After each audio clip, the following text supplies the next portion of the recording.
Assalamualaikum warahmatullahi wabarakatuh.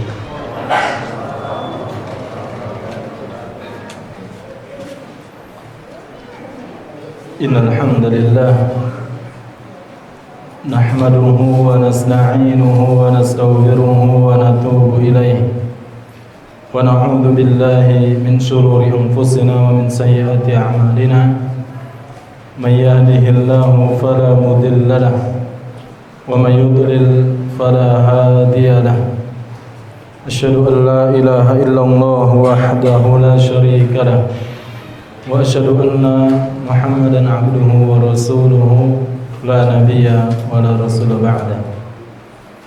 Qala Allah ta'ala fi kitabihil karim, ya ayyuhalladzina amanu ittaqullaha haqqa tuqatih wa la tamutunna illa wa antum muslimun.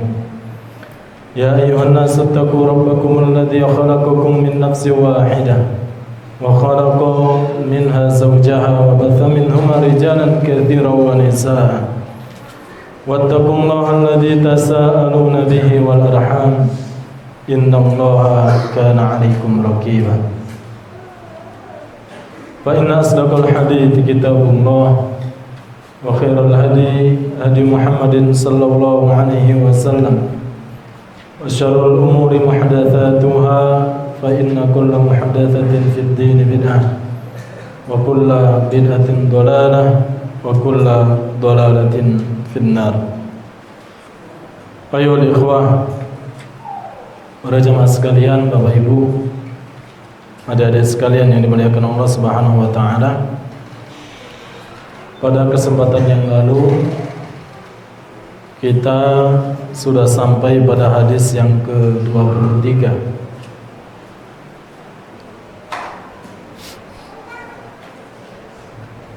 Wa an Abi Nujaydin bi dhammin nun wa fathil jim, Imran ibn al-Husayn al-Khuzai radhiyallahu anhuma, anna imra'atan min Juhaynata atat Rasulullah sallallahu alaihi wasallam wa hiya hubla min az-zina faqalat ya Rasulullah asabtu haddan faqimhu alayya. Fada'a Nabiyullah sallallahu alaihi wasallam waliyaha faqala ahsin ilaiha fa idza wada'at fa'tini fa fa'ala fa amara biha Nabiyullah sallallahu alaihi wasallam fashuddat 'alaiha thiyabuha thumma amara biha farujimat thumma shalla 'alaiha fa qala lahu Umar tusalli 'alaiha ya Rasulullah wa qad zanat. Qala laqad tabat taubatan law qusimat baina sab'ina min ahli al-Madinah lawasi'athum wa hal wajadta taubatan afdala min an jadat bi nafsiha lillah azza wa jalla.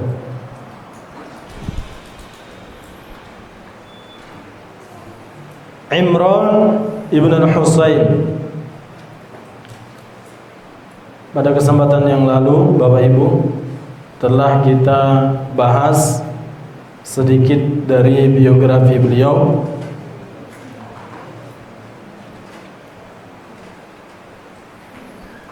Nah, kami terjemahkan kembali hadis ini. Ada seorang wanita dari Juhaynah datang kepada Rasulullah sallallahu alaihi wasallam dan dia mengatakan, asabtu haddan fa'aqimu alayya. Wahai Rasulullah sallallahu alaihi wasallam, saya telah berbuat zina, maka tegakkanlah hukuman had untukku. Fada'a Nabiyullah sallallahu alaihi wasallam waliyaha. Kemudian Rasulullah sallallahu alaihi wasallam memanggil walinya, wali wanita ini. Kemudian Rasul mengatakan ahsin ilaiha, berbuat baiklah kepada wanita ini, perlakukan baiklah wanita ini. Apabila dia nanti telah melahirkan anaknya, fa'tini, datanglah kepadaku. Fa'ala fa'amara biha Nabiyullah sallallahu alaihi wasallam. Selang berapa waktu wanita tersebut datang kembali kepada Nabi sallallahu alaihi wasallam dan wanita itu telah melahirkan anaknya. Kemudian para jamaah yang dimuliakan Allah Subhanahu wa taala, Nabi sallallahu alaihi wasallam melakukan apa yang hendak atau diinginkan oleh wanita tersebut, yaitu hukuman had. Fashuddat 'alaiha thiyabuha. Nabi memerintahkan kepada para wanita yang ada di situ untuk mengencangkan, atau walinya untuk mengencangkan pakaian wanita ini. Agar maksudnya apa? Agar ketika dirajam auratnya tidak terbuka. Kemudian dirajamlah wanita tersebut sampai meninggal dunia. Thumma shalla 'alaiha, kemudian Nabi salat untuk wanita itu. Faqala lahu Umar berkata kepada Nabi sallallahu alaihi wasallam, "Tusalli 'alaiha ya Rasulullah wa qad zanat." Bagaimana engkau mensolati dia sedangkan berzina, wahai Rasul? Kemudian Nabi sallallahu alaihi wasallam mengatakan, "Laqad tabat taubatan law qusimat baina sab'ina min ahli al-Madinah lawasi'athum." Wanita ini telah taubat kepada Allah, yang apabila taubatnya dibagikan kepada 70 penduduk Madinah yang berbuat dosa, lawasi'athum, maka taubat wanita ini telah mencukupi 70 penduduk Madinah itu.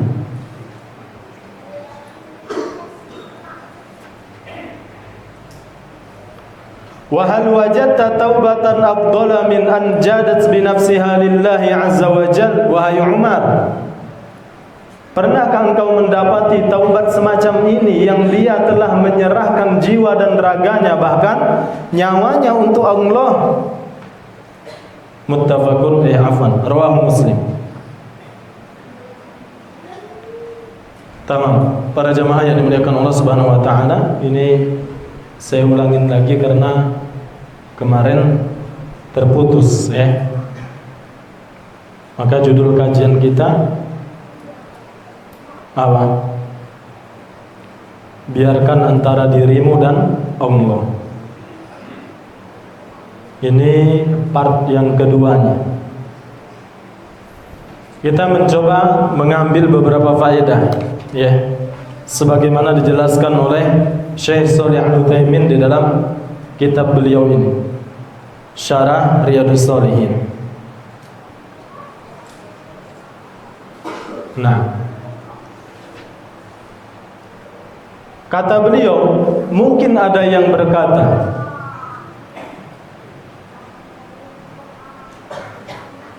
bukankah Nabi sallallahu alaihi wasallam memerintahkan kita untuk menyembelih atau membunuh dengan cara yang baik? Nah, rajam itu tidak boleh pakai apa? Batu yang besar, yang pada akhirnya membuat satu kali melempar kepalanya pecah dan langsung meninggal dunia. Enggak boleh. Jadi dengan batu yang sedang, enggak terlalu besar, enggak terlalu kecil. Agak gara-gara kasihan dilempar pakai kerikil. Nah, lalu bagaimana kalau ada pertanyaan semacam itu? Kata Syekh Shalih Al-Utsaimin, ada yang bertanya, bukankah kita diperintahkan oleh Rasul untuk menyembelih bahkan kepada hewan sekalipun dengan sembelihan yang bagus, yang baik? Lalu kenapa sedangkan rajam ini, hukum rajam bagi wanita atau yang mereka sudah menikah, dibenamkan badannya dan yang ditimbulkan hanya kepalanya, dilempari pakai batu? Ini karena perbuatan apa? zina. Maka beliau mengatakan yang namanya pembunuhan yang baik itu adalah tatkala sesuai dengan apa yang diperintahkan oleh syariat. Maka itulah yang terbaik. Tentu akan banyak hikmah. Ya. Maka ketaatan itu adalah kita melakukan apa yang diperintahkan, bukan melakukan apa yang kita anggap benar. Nah, kemudian Bapak Ibu yang dimuliakan Allah Subhanahu wa taala, pada asalnya ketika kita melakukan sebuah dosa, cukup antara diri kita dan Allah Subhanahu wa taala.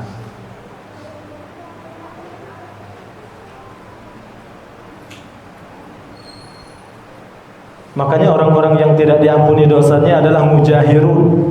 Apa itu? Yang tadi malam bikin dosa, paginya dia ceritakan. Bro, tahu nggak? Tadi malam habis 1 baskom saya. Apa itu? Minuman keras.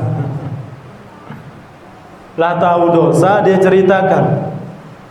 Itu orang-orang yang tidak akan diampunkan dosanya oleh Allah Subhanahu wa taala.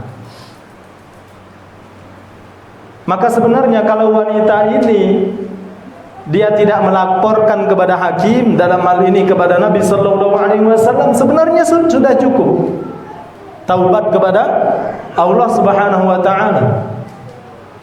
Namun dengan kesungguh-sungguhan taubat wanita ini, makanya Nabi sallallahu alaihi wasallam dalam riwayat yang lain dicela oleh Umar. Apa kata Nabi sallallahu alaihi wasallam? La tashubbu, wahai Umar, jangan engkau cela wanita ini. Demi Allah, yang ubun-ubun ada di tangannya, kata Nabi sallallahu alaihi wasallam. Apabila taubat wanita ini dibagikan kepada 70 min ahli Madinah, 70 penduduk dari kota Madinah, lawasi'athum, maka akan mencukupi taubat wanita ini untuk dibagikan kepada 70 penduduk Madinah yang berbuat dosa. Baik. Kemudian yang berikutnya,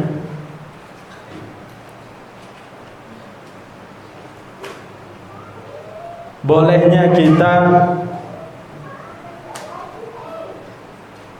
menceritakan perbuatan dosa kita untuk bertanya tentang hukum.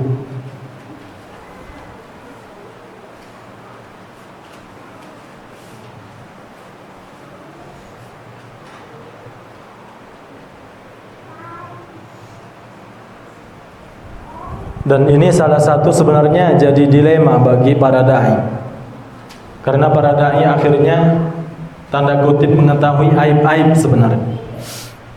Tapi kata Syekh Shalih Al-Utsaimin dan ulama-ulama yang lainnya, diperbolehkan tatkala seseorang bercerita tentang pelanggaran-pelanggaran dia di dalam syariat, tujuannya adalah untuk bertanya tentang hukum.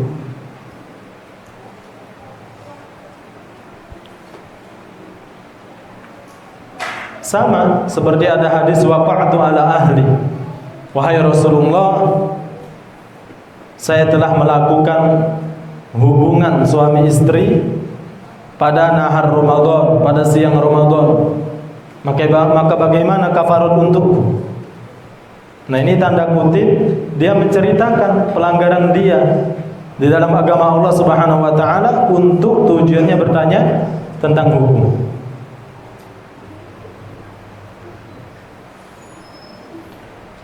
Kemudian yang berikutnya,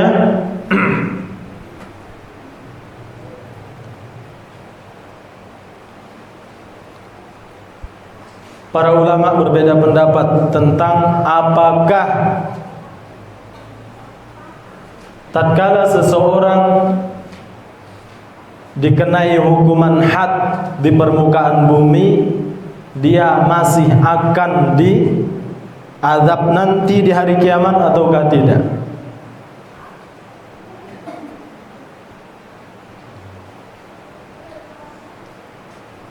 Sebagian para ulama mengatakan dia akan terbebas asal itu disertai dengan taubatan nasuha, taubat yang sungguh-sungguh sebagaimana dilakukan oleh wanita ini.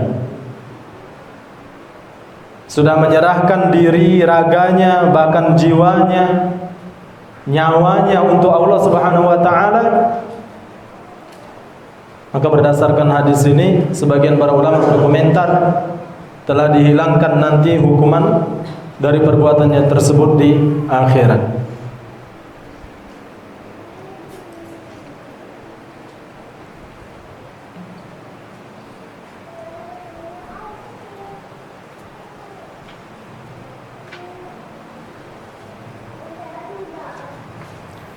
Baik.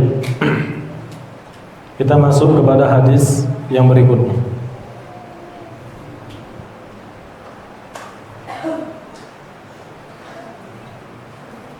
Hadis yang ke-24.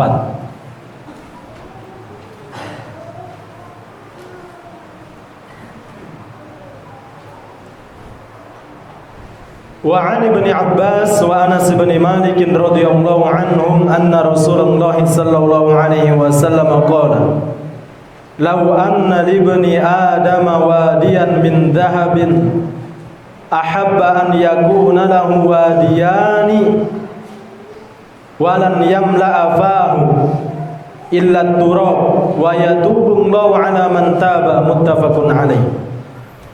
Dari Ibnu Abbas dan Anas bin Malik, alhamdulillah dua sahabat ini sudah pernah kita bahas.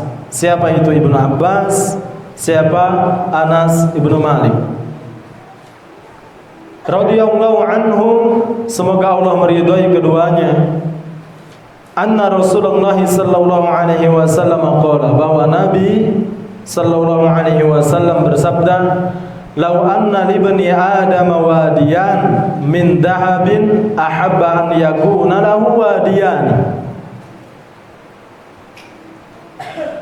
Jika seandainya anak cucu Adam memiliki satu lembah emas, maka dia akan cinta untuk memiliki lembah emas yang berikutnya. Di sini ditulis wadiyani, dua lembah emas. Dalam riwayat yang lain, dua lembah emas nggak cukup, cari lagi yang ketiga. Sampai kemudian Nabi sallallahu alaihi wasallam beliau bersabda, "Walan yamla'a fahu illa turab." Dia tidak akan berhenti berperilaku demikian sampai mulutnya penuh dengan tanah.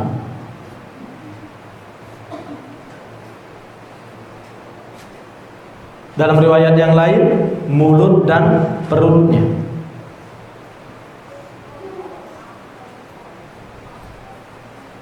Wa yatubullahu 'ala man taba, muttafaqun alaih. Perhatikan Bapak Ibu yang dimuliakan Allah Subhanahu wa taala.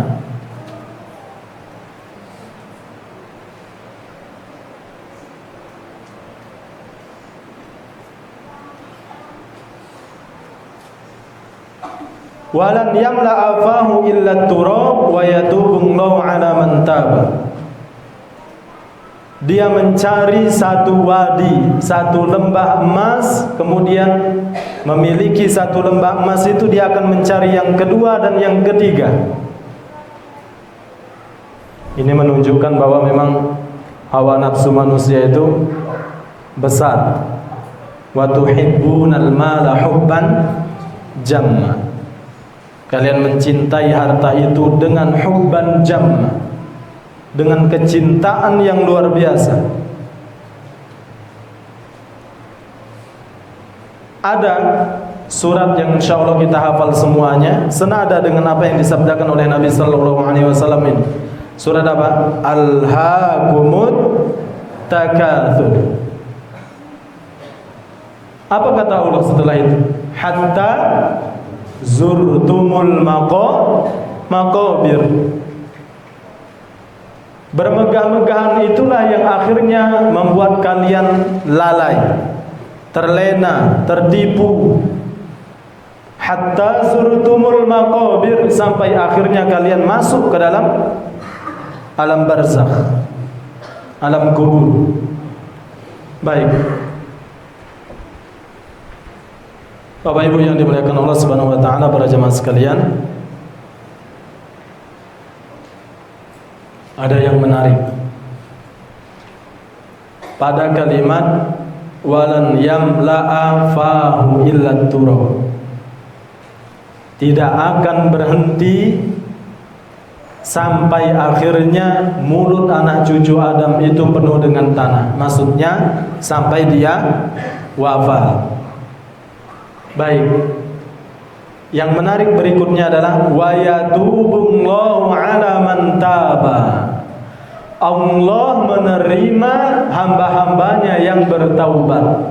Maksudnya, kata para ulama, kata Syekh Shalih Al-Utsaimin, orang-orang yang mereka itu selalu mengejar dunia, habis hidupnya karena mengejar dunia, dia akan menghalalkan segala cara.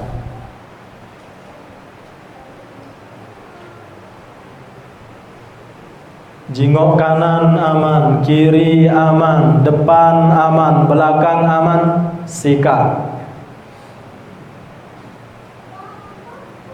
Ya, tak tahu, tak peduli itu hak Allah, korup.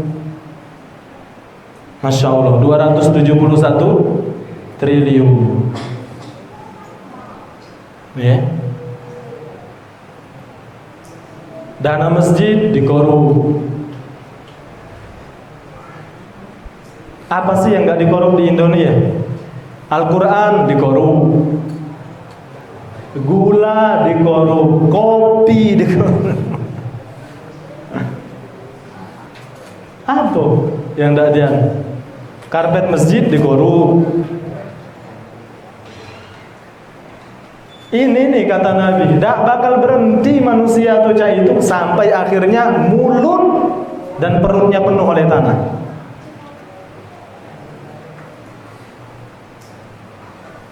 Makanya maksudnya gini, Rasulullah Sallallahu Alaihi Wasallam menggambarkan orang yang mengejar dunia itu kalau dia memiliki satu lembah emas, isinya emas galon. Coba Freeport, berapa emas itu di situ? Udah dari zaman Pak Harto ya. Alhamdulillah pada zaman Pak Jokowi, alhamdulillah dengar-dengar sudah 51% sahamnya itu balik ke kita Indonesia. Itu nggak nyampe satu lembah. Ya, azan belum? Sudah belum? Baik. Maksudnya anak cucu Adam memiliki satu lembah emas, kemudian dia akan mengejar yang kedua, yang ketiga. Itu gambaran kepada kita akan hausnya seseorang hamba kepada dunia. Sibuk dunia, pada akhirnya hatta zurtumul maqabir, dia masuk ke dalam alam barzakh, masuk ke dalam kuburan. Walan yamla afahu illa turab. Dia tidak akan berhenti berperilaku demikian sampai akhirnya mulut dan perutnya dipenuhi oleh tanah. Kalimat berikutnya apa kata Nabi? Wa yatubullahu 'ala man taba. Kalaupun dia sampai mati seperti itu, ya, sampai nanti siang, misalkan tadi siang dia masih dalam perjalanan mau cari emas, mau cari uang misalkan, tahu-tahu sorenya mati. Namun sebelum mati dia taubat kepada Allah, Allah terima taubatnya. Itu maksudnya. Paham tak Bapak Ibu? Paham deh ya ikhwah? Paham tuh? Umur 70 tahun, Masya Allah. 70 tahun kurang 1 hari. Nah 1 harinya itu dia taubat kepada Allah. Allah terima taubatnya. Allahu Akbar. Ini dijelaskan oleh para ulama demikian. Digambarkan oleh Nabi Shallallahu Alaihi Wasallam seseorang yang sibuk cari lembah emas, sibuk cari lembah emas, sibuk cari lembah emas, tahu-tahu di akhir hayatnya dia baru sadar, baru nak umroh, baru nak haji, baru nak sodako, baru nak akhir hayatnya indah, taubat kepada Allah, Allah terima taubatnya. Namun itu tadi, ketika seseorang selalu mengejar dunia, acap kali atau sering kali adalah dia menghalalkan segala cara untuk mendapatkan dunia tersebut.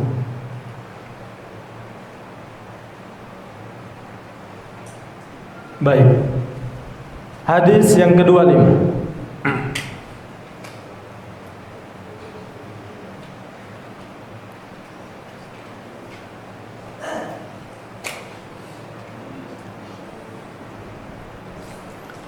وعن أبي هريرة رضي الله عنه أن رسول الله صلى الله عليه وسلم قال يضحك الله سبحانه وتعالى إلى رجلين يقتل أحدهما الآخر يدخلان الجنة يقاتل هذا في سبيل الله فيقتل ثم يتوب الله على القاتل فيسلم فيستشهد متفق عليه.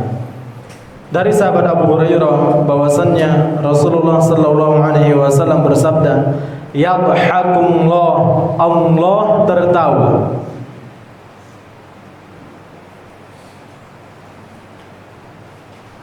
Maka kita harus beriman sesuai dengan kemahabesarannya Allah. Tidak boleh tasbih, tidak boleh tamthil, tidak boleh takyif.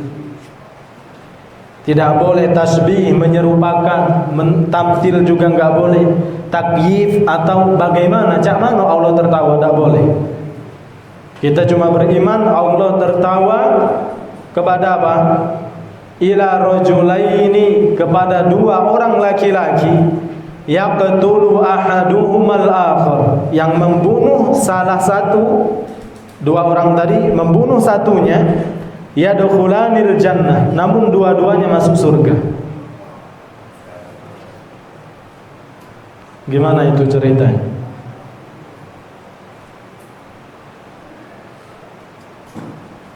Allah tertawa kepada dua orang laki-laki yang saling bunuh, kemudian apa? Dua-duanya masuk surga. Pernah kita lewati hadis yang apa? Dua orang laki-laki mau saling bunuh, dua-duanya masuk neraka. Ada yang ingat? Ini beda kasus. Di dalam Riyadhus Shalihin juga sudah kita lewati. Dua orang mau saling bunuh, dua-duanya masuk neraka. Kenapa? Apa kata Nabi sallallahu alaihi wasallam? Baik yang dibunuh ataupun yang terbunuh, dua-duanya berniat saling membunuh. Nah, dengarkan. Namun ini kasus yang berbeda. Apa kata Nabi sallallahu alaihi wasallam? Yuqatilu hadza fi sabilillah fayuqtal. Thumma yatubu Allahu 'alal qatili fayuslimu fayustashhadu. Ketika di peperangan antara kafir dan muslim saling membunuh, kemudian yang non muslim ini, yang kafir ini membunuh yang muslim, kemudian setelah itu yang kafir ini masuk ke dalam Islam dan dia kembali berperang, dan dia kemudian fayustashhadu, dia mati syahid. Dua-duanya masuk ke dalam surga. Ada satu hadis yang dalam kasus hadis tersebut seorang sahabat yang bernama siapa? Yang TSN tadi pelajaran. Usama bin Zaid, umur 18 tahun Bapak Ibu, jadi pemimpin perang, umur 18 tahun. Anak-anak kita umur 18 tahun jadi pemimpin RT baik dah. Dah ketemu 18 tahun jadi pemimpin perang.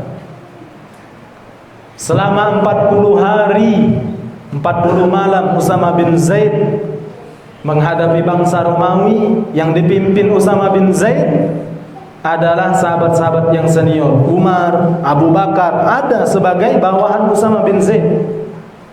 Yang menunjuk untuk menjadi panglima itu adalah Nabi sallallahu alaihi wasallam. Nah, kemudian Usama bin Zaid berhadapan dengan salah satu pasukan kufar, pasukan kafir.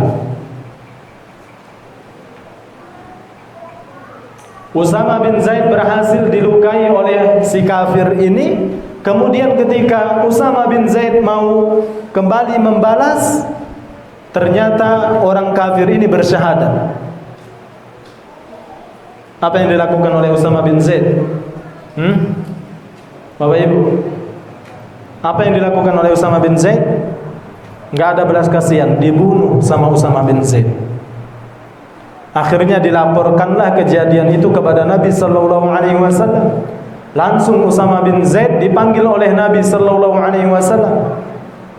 Afa'alta dzalika ya Usama? Apakah benar engkau melakukan itu wahai Usama?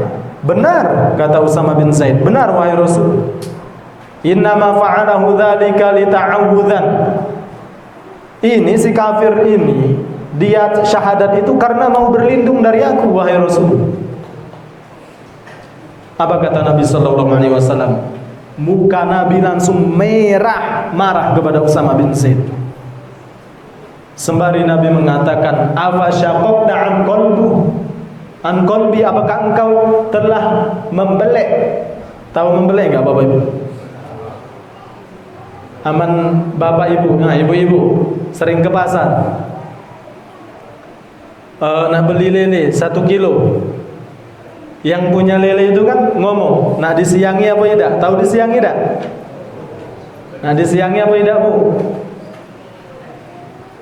Aman kita sih kok lele bae susah karena licin kan, dia tidak sek. Nah, itu namanya dibelek. Nabi sallallahu alaihi wasallam mengatakan, "Apa syaqaqta an qalb?" Apakah engkau telah membelek badannya orang kafir itu?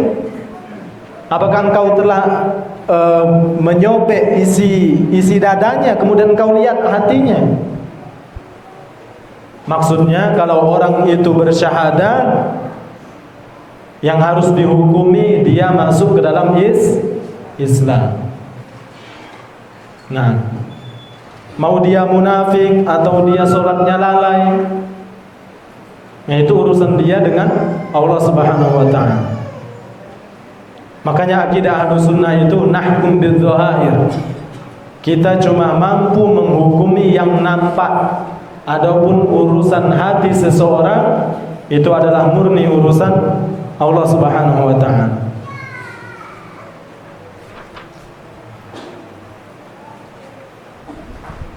Baik, bagi kam min al-waqt. Berapa menit lagi Isya? Azan Isya.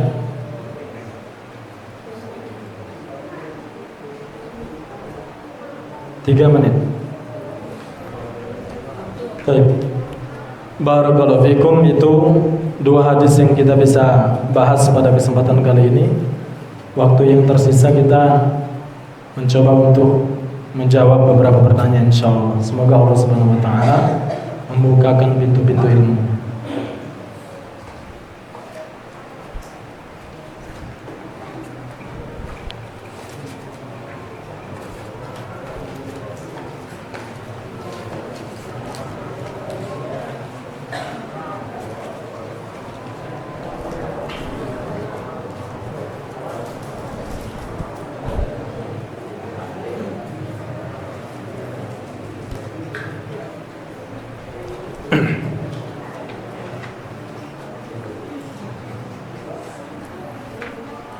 Assalamualaikum Ustaz, ingin bertanya di luar tema, apakah boleh membayar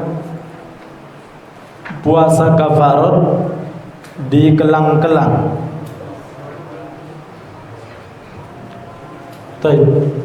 Puasa kafarat adalah tatkala suami istri melakukan apa? Hubungan pada siang bulan Ramadan. Maka di dalam hadis yang dibawakan oleh sahabat Abu Hurairah yang diriwayatkan oleh Bukhari dan Muslim, apa? Nabi sallallahu alaihi wasallam mengurutkan itu. Diurut. Yang pertama adalah memerdekakan budak. Kemudian yang kedua apa? Yang kedua apa? Puasa 2 bulan berturut-turut. Ya. Kemudian yang ketiga memberi makan kepada 60 fakir miskin. Kata para ulama 60 ini harus beda-beda orangnya. Kemudian puasa 2 bulan berturut-turut itu tidak mesti Ramadan. Pokoknya harus disegerakan. Yang penting 2 bulan berturut-turut. Bolehkah lewat 1 hari, hari ini dah, kemudian besok minggu depan baru puasa lagi? Dah boleh. Ya. Kemudian lihat kemampuan kita yang mana, memerdekakan budak. Budak udah jarang, nggak ada lagi perbudakan. Puasa, ya coba, insya Allah yang paling ringan itu apa? Kalau udah mampu puasa 2 bulan berturut-turut, apa? Memberi makan 60 fakir miskin. Nah, wallahu a'lam.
Assalamualaikum Ustaz. Afwan bertanya di luar tema, ciri-ciri orang yang hasad itu gimana Ustaz? Baik. Ada perkataan menarik dari Al-Imam Ibnu Qayyim, beliau mengatakan ma khala jasadun min hasadin walakin al-laimu yubdihi wal karimu yufihi. Tidak ada satu jiwa pun yang bisa terbebas dari hasad. Ini yang mengatakan ulama sekelas Al-Imam Ibnu Qayyim. Enggak ada satu jiwa pun yang bisa terbebas dari hasad. Walakinnal laimu yubdih. Orang yang hatinya rusak menampakkan hasad itu. Antum insya Allah tahu lah ya, kalau orang nggak suka sama kita tahu kan? Dari lirikan mata, dari cara jalan, dari gerak-geri, dari tindak tanduk, tahu kita. Nah, orang-orang yang hatinya rusak, orang-orang yang nggak benar menampakkan itu. Justru ada orang yang bangga kalau dia menampakkan rasa benci kepada orang lain. Tapi apa kata Imam Ibnu Qayyim? Walakinnal karimu yukhfi. Orang yang mulia dia berusaha menyembunyikannya atau melawannya. Aduh, tetangga kita baru beli motor Aerox apa? Ya Allah, adalah perasaan dia pajak beli ya, padahal begawainya cuma 2 jam sehari. Aku ini dari subuh sampai tenggelam matahari begawe dak pajak, beli kereta jengki lagi dak pajak.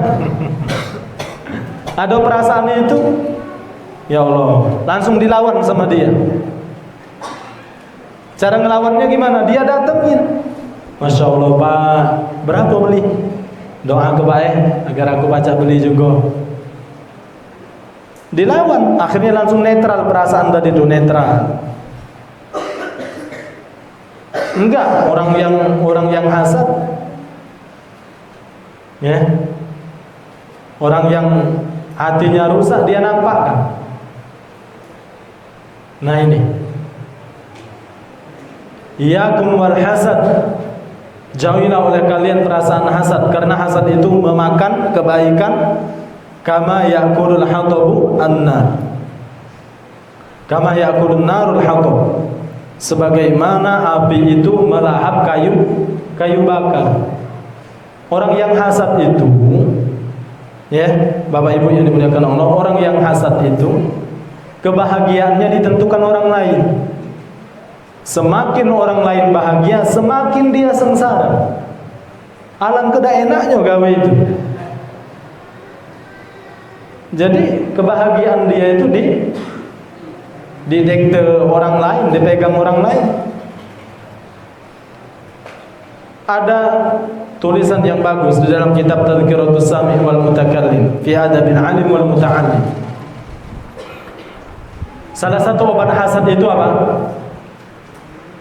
Berarti tatkala orang hasad kepada orang lain, dia menganggap Allah tidak adil, salah menempatkan nikmat. Hasad kepada orang lain yang pacak bangun rumah sampai 5 lantai misalkan, dia hasad, berarti dia ini protes kepada Allah. Ya Allah, salah kau nih kok 5 lantai itu diinjak ke dia, seharusnya aku. Ada yang berani gitu sama Allah?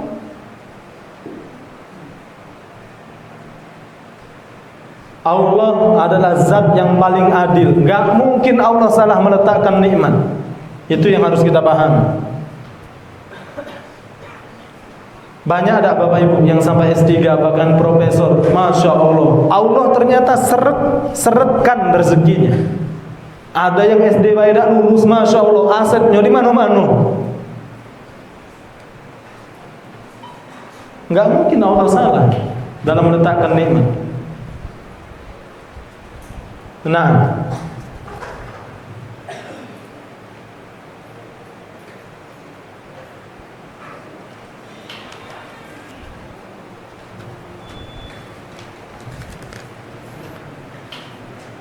Ustadz, saya benar nggak hadiah ini ya Ustadz? Jika benar, anak kan tadi ini adalah penipuan atau benar? Tolong nasihatnya Ustadz.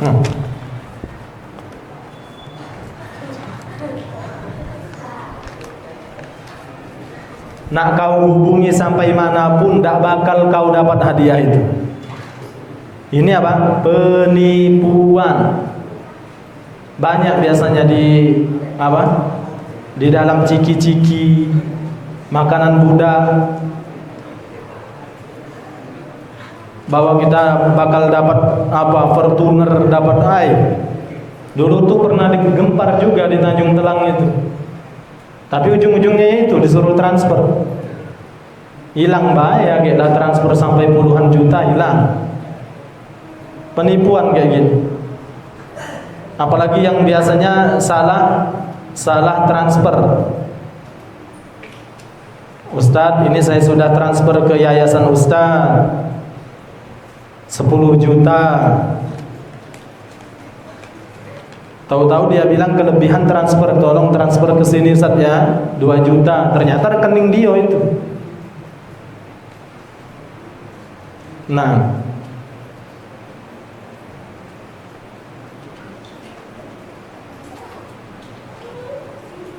Ustadz, izin bertanya di luar tema. Jika kita membangunkan orang tidur untuk sholat lalu dia marah-marah, gimana Ustadz? Apakah boleh kita tinggalkan? Siram banyu.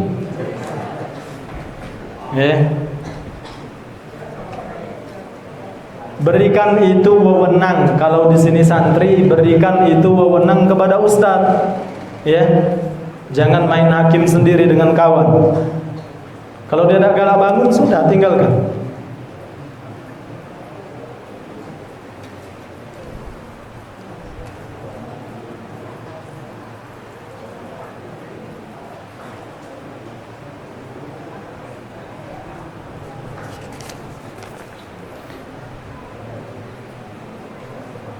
Assalamualaikum Ustaz, bolehkah seseorang selalu mengungkit kesalahan orang lain padahal ia sudah bertaubat atas dosa kesalahannya? Enggak boleh. Ditutupi ya. Assalamualaikum Ustaz, apa azab yang malaikat lakukan dengan kaum yang Ustaz ceritakan waktu itu? Kaum Nabi Lut. Ya insyaallah saya ceritakan di lain kesempatan ya. Waktunya singkat ini.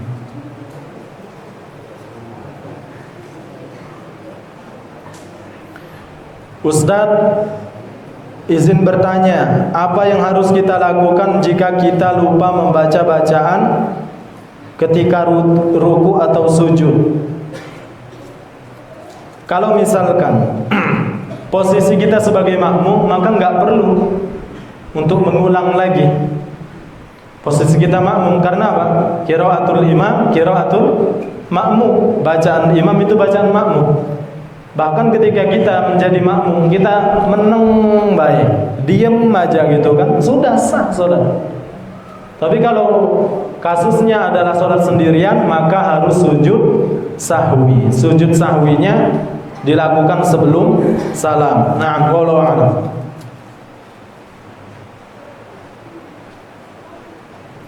Ustadz mau bertanya, apa hukumnya kalau belanja lewat COD? Boleh? Tidak mengapa. Karena setahu saya COD boleh dikembalikan barang kan? Boleh dah. COD itu bukan akadnya sudah sah. Maksudnya karena COD benar-benar kita sudah terima. Boleh kan kita kembalikan? Kalau enggak tidak sesuai, akhirnya kita membatalkan akad, boleh. Nah, Ustaz, apa hukum COD? Ini sudah ada. Ada 2 pertanyaan.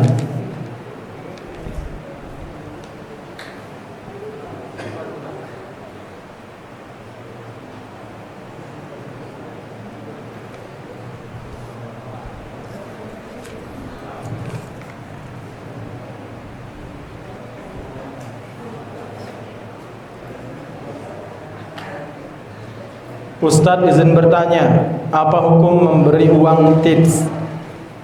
Perasaan sudah ya waktu itu ya? Ya, kalau yang dimaksud adalah sogok, jelas haram. Ar-rashi wal murtashi finnar. Yang sogok dan yang menyogok di dalam neraka, kata Nabi sallallahu alaihi wasallam. Namun kalau yang dimaksud adalah uang pelicin, tahu uang pelicin tidak boleh, atau hadiah. Ustadznya dikit-dikit dikasih hadiah padahal udah punya gaji, nggak boleh.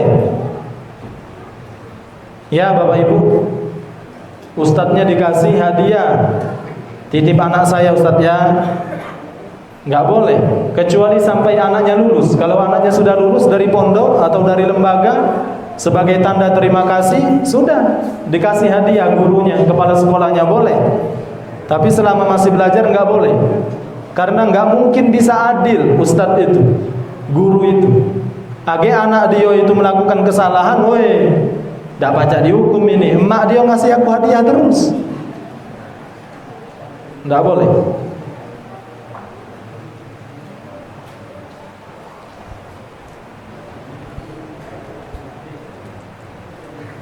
Ini cak mano ini ya. Jadi pertanyaannya itu delete. Cak apa bae?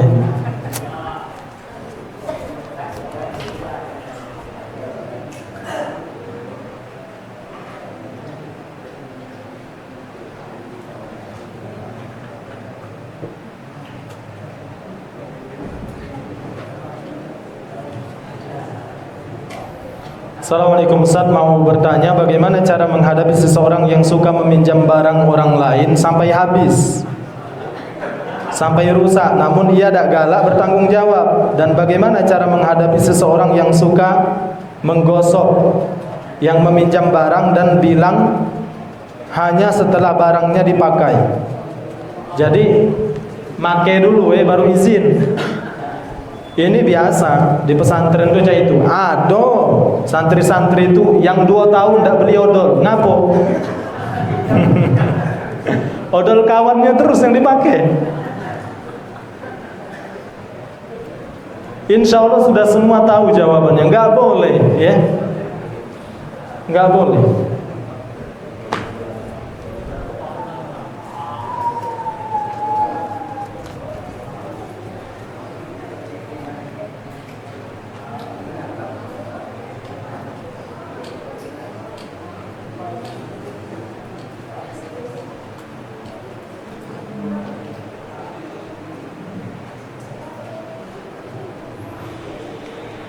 Ustadz izin bertanya di luar tema, apakah kita boleh suudzon pada orang yang bercerita di kertas lalu kita ingin melihatnya? Ya nggak boleh ya, ini privasi ya.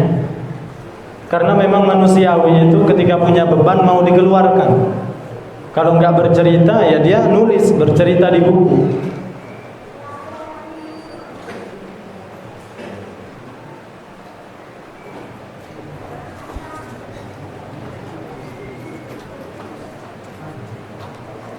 Ini nih di lem lagi. Apa ini?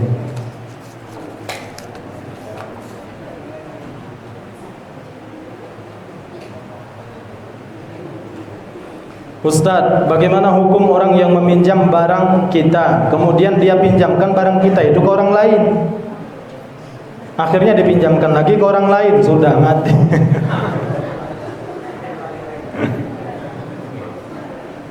Iya, ini sering kejadian di pondok tuh kan. Jadi kalau kita baru beli jaket atau beli apa baru gitu, pinjam ya, pinjam. Terus ditanya lagi sama pemiliknya, mana jaket aku? Lah dipinjam yang lain. Akhirnya digilir jaket itu. Allahu Akbar.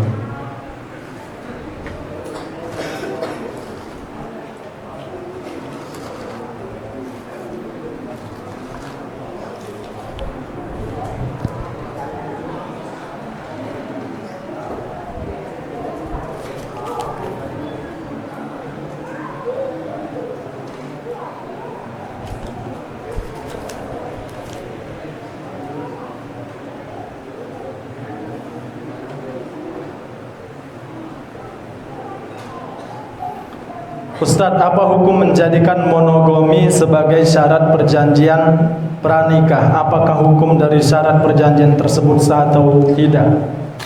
Nggak boleh. Nggak boleh ini. Tahu monogami tidak, Bapak Ibu? Allah. Tahu nggak monogami? Jadi wanita ini, saya mau nikah sama kamu, tapi syaratnya kamu jangan menduakan aku suatu hari nanti. Nggak boleh. Bagaimana mengharamkan sesuatu yang telah Allah halalkan? Nggak boleh.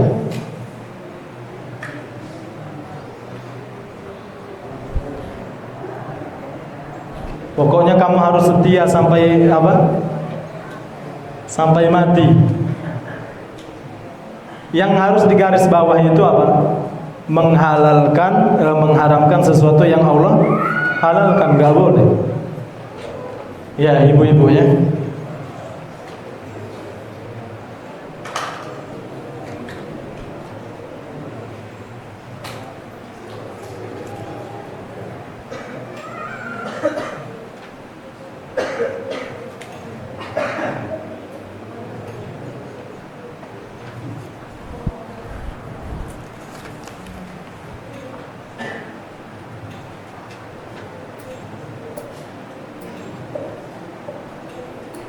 Assalamualaikum Ustaz, izin bertanya di luar tema.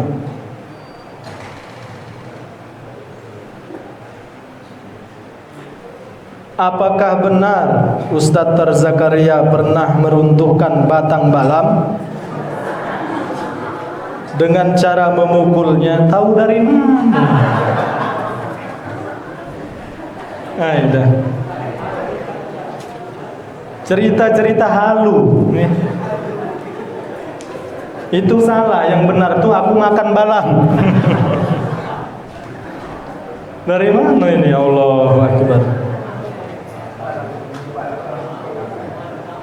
Tapi baguslah dia sudah klarifikasi ya. Lah nanya. Agak menyebar sampai aku berapa puluh tahun di Albani ini tersebar terus. Ustaz tar apa? Ngeruntuh ke batang balam, awas hati-hati.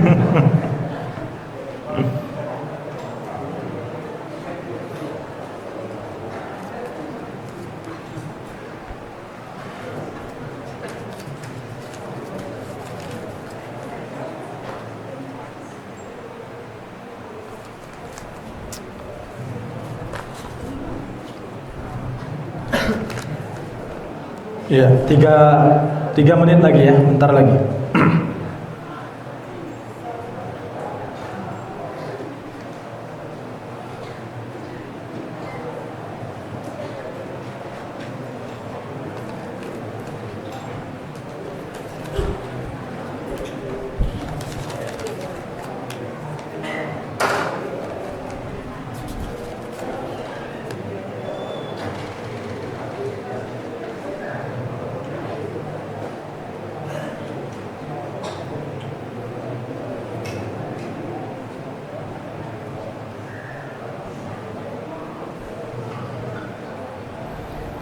Assalamualaikum Ustaz. Ustaz, apakah benar apa ini? Ustaz waktu kecil makan rambutan saat bulan Ramadan dan Ustaz makan rambutan itu sedikit-sedikit dipreteli. Apakah hal itu membatalkan puasa sedangkan kita tidak tahu? Dari mana lagi?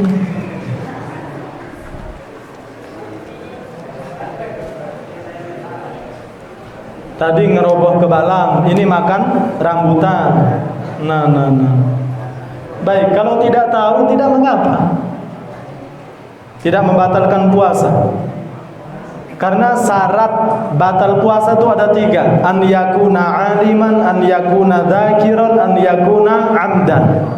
Dia harus tahu, dia harus ingat, dan dia harus sengaja. Kalau tidak sengaja, misalkan dipaksa orang lain untuk minum, dia mengingkari itu, enggak batal. Kemudian dia an yakuna aliman, dia tahu bahwa itu membatalkan.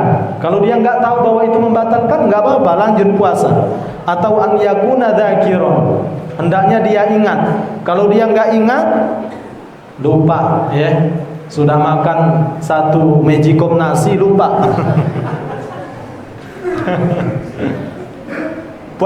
Batal nggak puasanya Bapak Ibu? Enggak batal. Ya. Tapi insya Allah baru berapa suap aja udah ingat.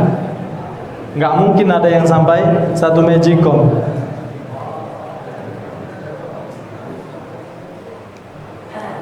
Ustadz, apa hukum makan pinguin? Cari makanan lain ya.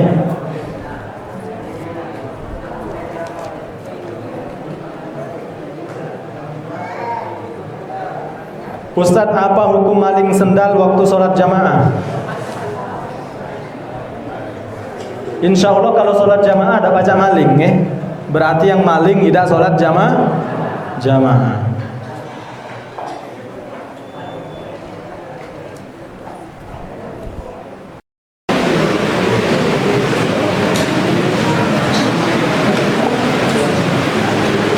Ustaz, apa hukum mengazani orang yang meninggal? Nggak ada ya. Biasanya masuk dari yang lahir ya, di azan. Orang dulu waktu masih hidup nggak pernah mendatangi azan. Lebih-lebih ketika sudah mati.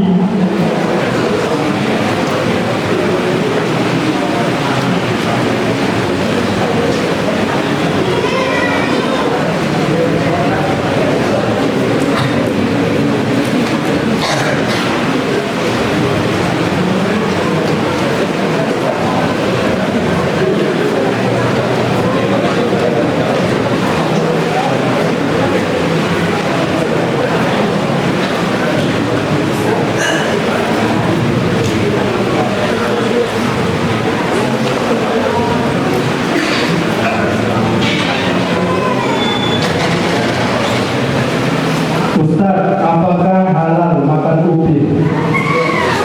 Allah. Nah, itu yang bisa saya sampaikan. Ini